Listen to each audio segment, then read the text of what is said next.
I've been looking forward to this. How are you guys doing? Good. Good. Yeah. Yeah. Thank God it's Friday. Amen. Yeah. I am Actually, you want to see my ready for the shirt? weekend. Oh, there you go. Thank God it's Friday. Nice. I love it. That's great. That's my Lent uniform. I do love a good Friday. My stomach doesn't always like it, but I like it.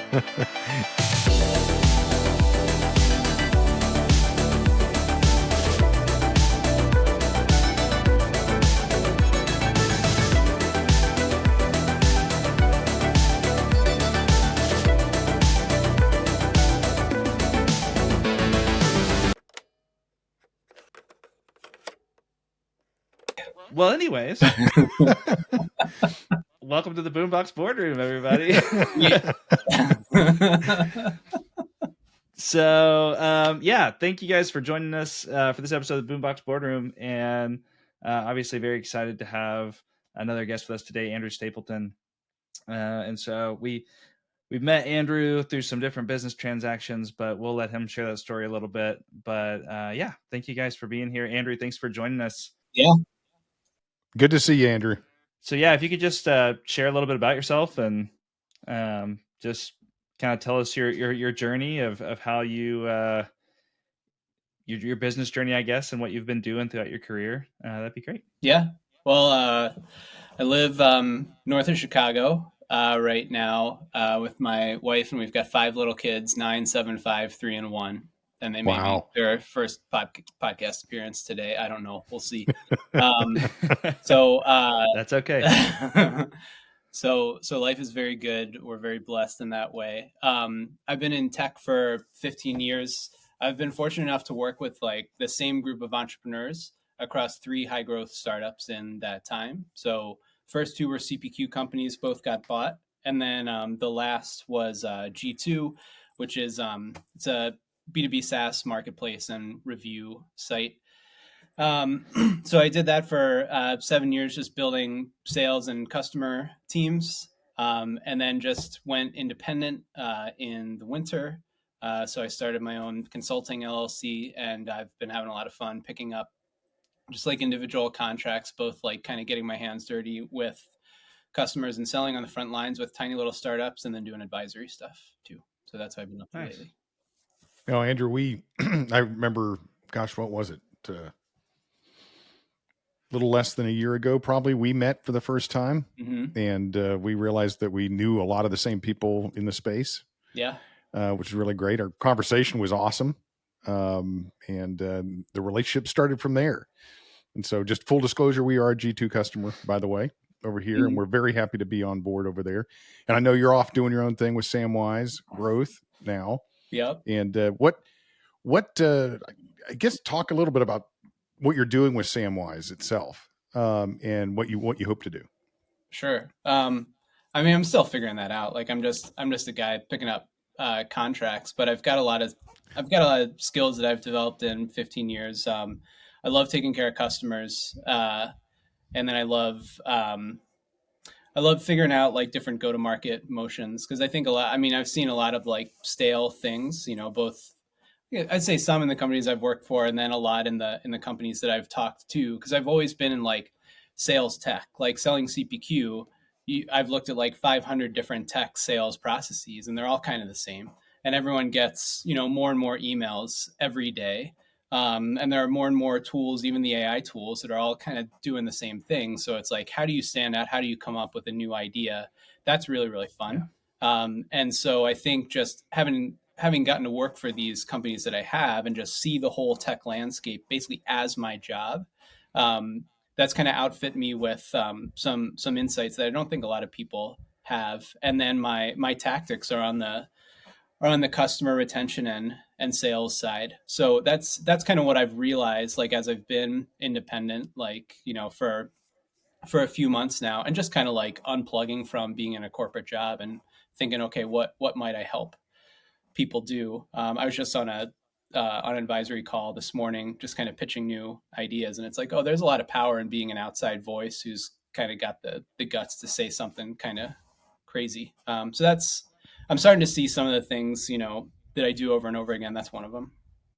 Yeah, so you're starting to pull those little nuggets from your past and putting them into use and so forth. And I totally agree. Bringing somebody in from the outside to, give another look, right? Yeah, Always important. And it's not necessarily the office based thing where the two consultants come in, the Bobs, right? yeah, yeah, yeah, No. It's much better than that. yeah, yeah. Yeah, TPS reports and everything. But so I know that you've developed and worked on go-to market strategies, and you were certainly helping us and advising us on some things that we could do to, get further into the marketplace, help with brand awareness and so forth. All of which is paying off for us, by the way, Great. which Good. is fantastic. But can you talk a little bit about some of those kind of fundamentals you think people need to be doing from a go-to market perspective? I think like the most impactful business book that I read in a while. I think it's an older one. Oh, it's here. Here, I'm super prepped to look really stupid. Um, Crossing the chasm, and it's Yeah. just the idea of like pick a target market and then see if you can dominate that, right? And then if you can, then maybe go to the next adjacent one.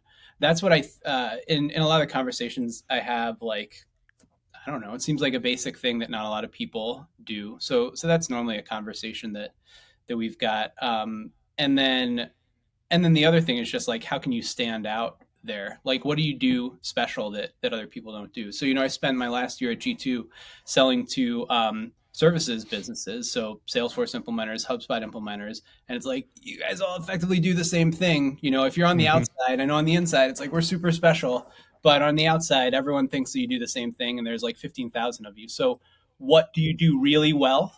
And have you drawn a circle around that market so that you can say, like, boom, we've conquered this spot on the map, and now we can build our stories to conquer this next space on the map. Like, if you want to grow your business, you've got to do that.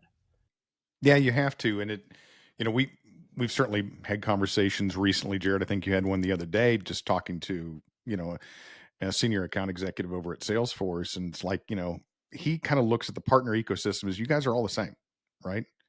You're all the same, your pitch is kind of the same and so forth. So, what we've been trying to do when it started really with, several years ago, but really kind of awakened us when we did the rebranding is that, and we talk a little bit about that here in a second, but is how do you set yourself apart from everybody else? Because frankly, our website was very much like everybody else's website. Our brand presence was very similar.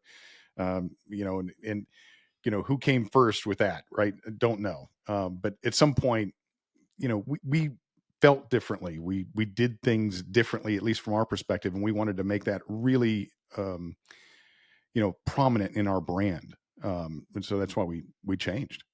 Well, and that's what made me want to talk to you guys was Oh, good.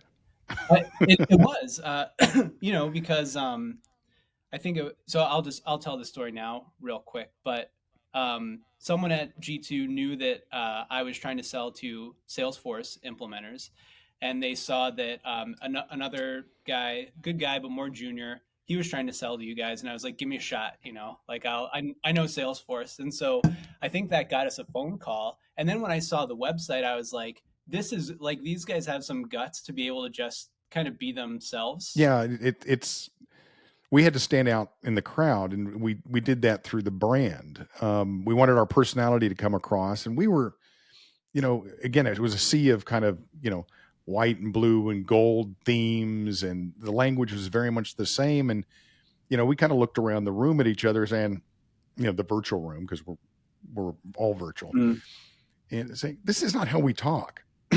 We're much more casual. We're kind of like the anti-corporate kind of consultants. And yeah.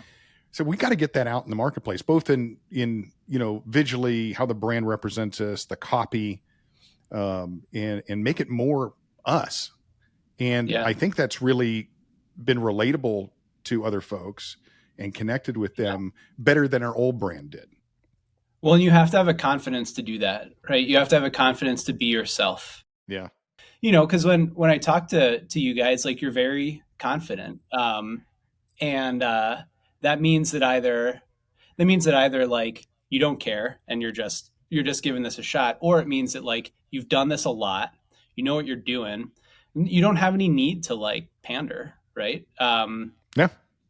And I personally love that. And I think like, you know, in a sea of 15,000 service shops, then you'll stand out, right? And you'll probably attract people who also want to work for a shop like that too, which is good.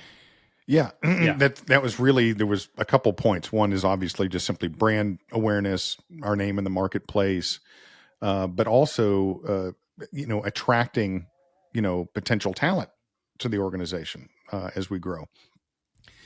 It was really important, and a future guest of ours, who Rachel, Yeah, good. she was pretty adamant that it needed to be very human. Yeah. Because again, we're all in this sea of, corporate tech kind of culture, and it can get very clinical sometimes. And, the big, consulting language says, bring that back down to earth. All right. And, make it about one human to another. It's an experience. And how can we as an organization, help those humans out there and do some good in this world. Right. And we think, oh gosh, what's the good, right?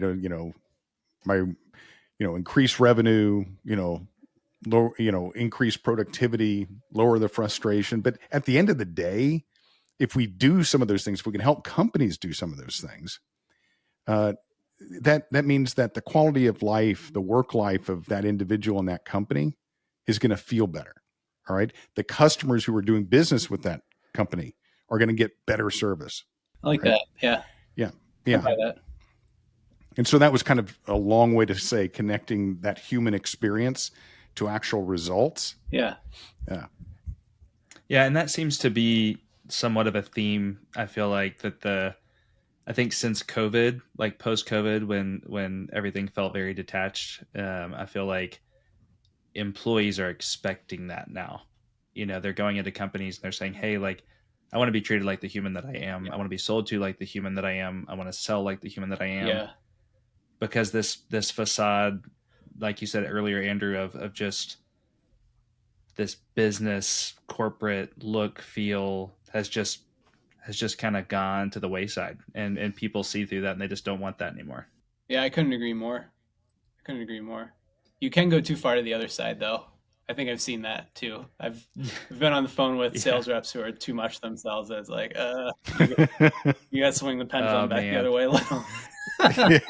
No, exactly. I completely agree with that. My dad was working with a rep at we'll just say a beverage company.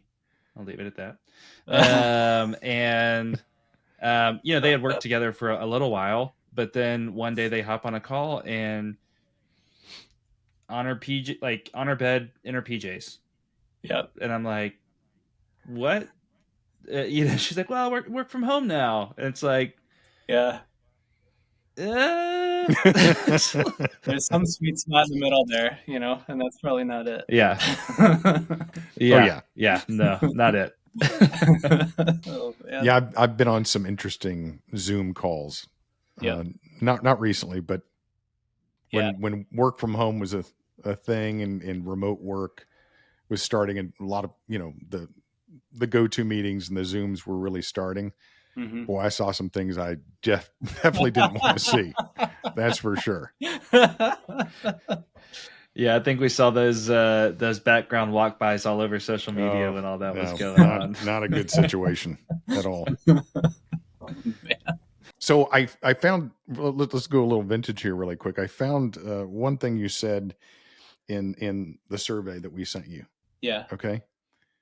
That perhaps a crush from your childhood was Penny from Inspector Gadget. Yes. Yeah. I don't know. Like, you don't know? No, I mean, I don't know why that's how I was when I was little. Like that's very much the answer to the question. Like I had to stretch to think of Stephanie Tanner. It's like it was Penny from Inspector Gadget. Why did I fall in love with the cartoon when I was a 6-year-old? But that's what happened. I got over it pretty quickly. Yeah. That's awesome. Inspector Gadget was a heck of a show, though. I mean, that was like, it was everybody's dream to like have just like the built-in Yeah. tools and everything. I mean, that's pretty cool. Yeah. And a villain that you can never see. Like, that was pretty cool. I appreciated that. Yeah. And I try to find the old ones with my kids now, but they're not anywhere. It's all new stuff. I'm just being a grumpy old man, but it's like I want to just watch all the old Nickelodeon stuff with my kids. But it's hard to do. Oh yeah. No, I've pulled up a lot of the old Nickelodeon stuff and watched it from time to time, and you don't realize how poorly, like the poor quality of animation on shows like Doug. Yes. Until you watch it again. Yeah. And then you're like, oh my gosh, this is terrible. And like original Rugrats, terrible. Great show, still great stories. It worked. Doug Funny has like 5 lines that make up his whole face. His whole body. It totally works. His hair is just like 3 lines, and then the giant nose and the chin. That was great. We've watched through a ton of Doug, but we loved it. That's such a good show. That's awesome. That's so awesome. Yeah, what was it? Was it the Beats? Wasn't that the band that they always listened to? Yeah. They got me, my family got me like a Father's Day gift, and it was a shirt. It said like the Beats Killer Tofu 1990 World Tour on it. Yeah. I still got it. I should have wore that today, but that's amazing. That's probably the best 90s thing I got, actually. Yeah. That's so awesome. I can't even remember it, and I probably shouldn't bring it up because I can't remember it. But I remember that like Doug won tickets to a Beats concert. Yeah. Because he got the question right on the radio. Do you remember what the question was? No, it would hit me if you said it, but I remember the episode because then they're delayed and they don't make it to the show, but then they meet them anyway.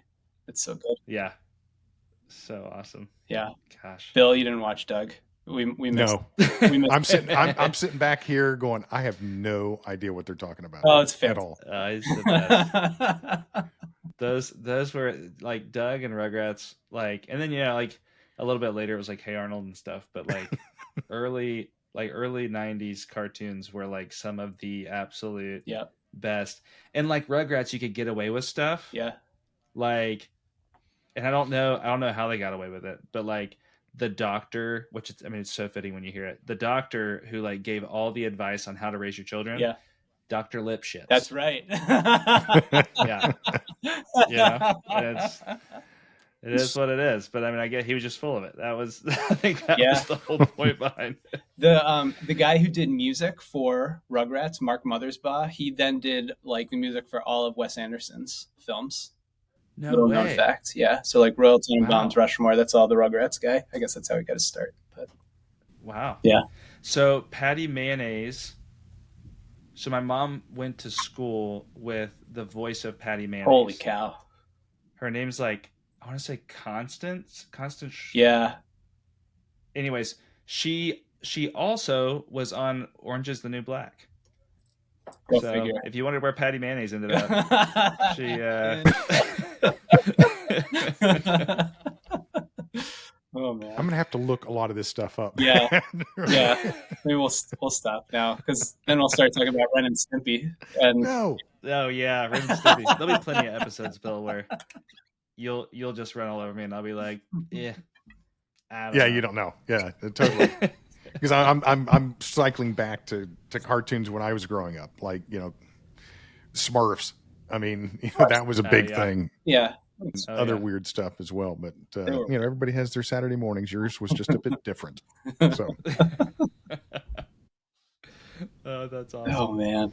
So Andrew, growing teams like you've done, were you ever a salesperson, like a carrying a bag salesperson at all, or what side of kind of that role did you come in on? So I started as a sales engineer. So I was sales engineer. Yeah. So I was important to the like new logo, the acquisition sale, but I was like I was the sidecar, right? So it was a really hard job because for these CPQ companies, like it's highly configurable demos. Like you're writing script and you're doing all this crazy stuff. But like you're not on the hook like a sales rep is. And I get paid even if the deal didn't close. So that's nice. You get paid more if it does. Yeah. And then going from there into customer success, which is kind of like less pressure. That's even less pressure, right? But there's obviously importance to it. And then it wasn't until I got to G2 that I got the chance to lead quota carrying teams. But I never actually like carried one myself other than the leadership quota until my last year when I started the team that, got me to meet you guys. Yeah. And it was like the whole time I guess I was like semi afraid, like, can I do this? Like I've done everything but the thing. And when you're on the customer side, like it's very easy to look at quota carrying reps and being like, why did they do it this way? Why did they close this customer? You made my job so hard. But carrying a quota is a great teacher of lessons that you cannot learn otherwise. Like, because you can't, like the customer is going to close in this little window and you can either strike or not, Yeah. That's a huge lesson to learn. And also just like, you want to meet that quota. You don't want to do it dishonestly. You don't want to close terrible customers for their sake or yours. But man, that was a huge lesson learned. And I've been able to kind of carry that into this next step, which has been really nice. Yeah. That's one. I didn't know you had been a sales engineer. So when I got started in Salesforce consulting, that's exactly what I did. He used tablets and chisels. But yes, used tablets and chisels.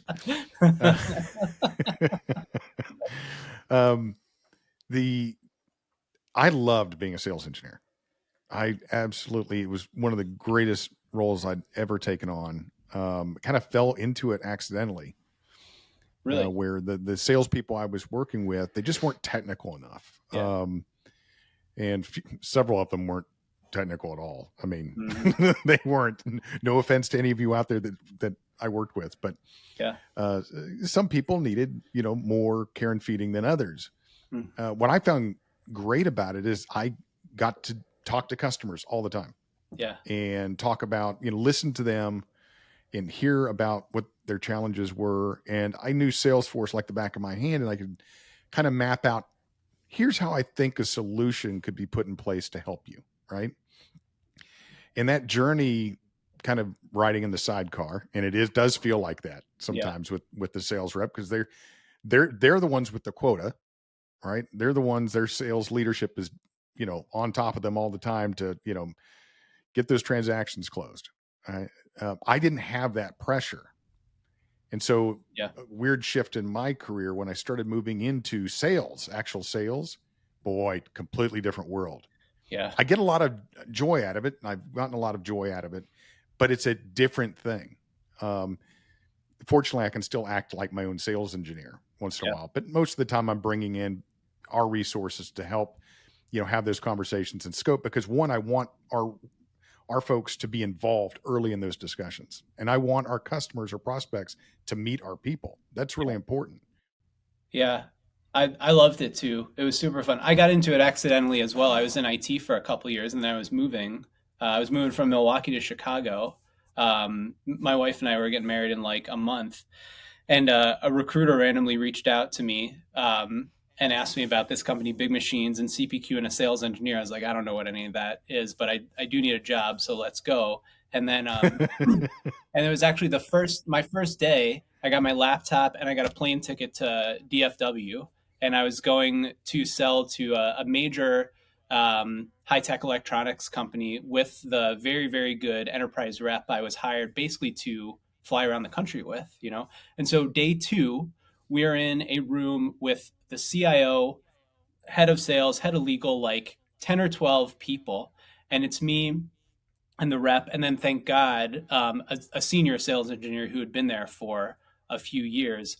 But the rep said 2 things I'll never forget, and I totally believed them at the time. He said, 1, I have a dashboard in Salesforce that shows when I do an engagement like this, I've got an 87% close rate. And I was just like, oh, sweet, I'm in, like, we're in the money, you know? And it's like, that was totally made up. And then the other thing is, he was like, we do 24-hour demo sessions. So I'm going to send Andrew back in the room with, Bob, and Bob's going to give us all the requirements, and then we're going to put out a demo for you tomorrow. And I was like, oh, this must be pretty easy, you know?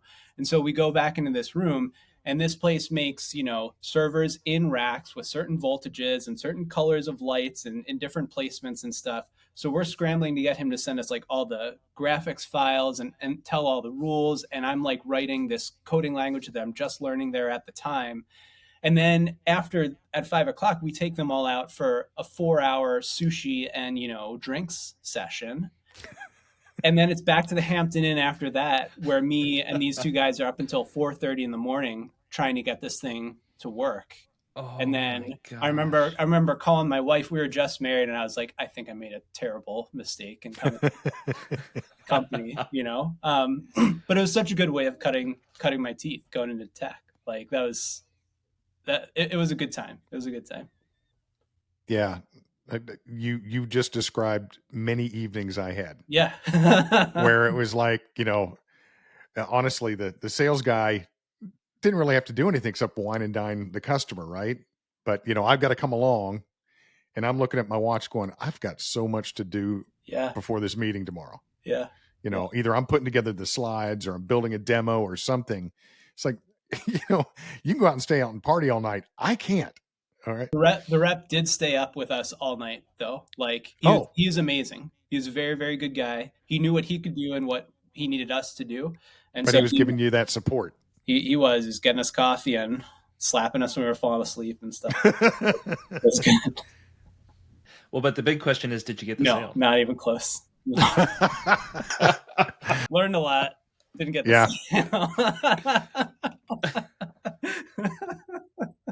Yeah, I've had that experience many times too, where you put all that effort in, and sucks. Yeah, it's a real letdown. Yeah. But those wins, that makes you feel really good when they happen. Yeah, it kind of changes a really bad day into a great day. Yeah, you got that right. So going into the consulting side of things, so I mean, I guess kind of as a sales engineer, you've been a consultant on some level for some time. Yeah. But how's that been making that transition for you? I mean, it's been fairly natural just because I've found a thing to do at work that is just really interesting to me. And so if I run into someone else and we're having a mutually interested conversation, like that happens a lot. And so I've got a good friend who's an early VC of G2, and he makes a bunch of random entrepreneurial intros just kind of for fun, and that's part of his job as a VC. And I was on the phone with one of them towards the end of December, and it was him and another guy, and they created this really interesting data company. And they've got like 30 years of data science experience between them. And then as entrepreneurs, they've done some selling, but most of it has been, I would say, almost residual. They're spending their time like building their asset, their product. And so we just got to talking about like what I was doing with this team that I was building. And it seemed clear that like that's what they needed. And then the guy that I was talking to, he said, not in so many words, but basically like, it feels like I should be paying you, and can you draw up an SOW? And that was like the moment for me. Like I wasn't thinking down that lane at all. And I was like, that's a great idea. Let's do that, And a few weeks later, I called my cousin who has his own financial consulting LLC. I was like, can you send me a sample SOW? How do I get paid? Like, how does that work? And so like kind of the veil was torn away there, and then, got the contract, and I've been really loving working with those guys since, and gotten maybe 4 others aside, which has been great. Oh, that's fantastic. Yeah. Yeah. Good for you. Yeah. Thanks. So what would you say to somebody who is like wanting to break into the tech space? Cause I know like I've got a friend who's in tech now, but he always said like, it's the hardest place to break into. Like, it's just so hard to go from a non-tech career into the tech space. So what advice would you give someone looking to do that?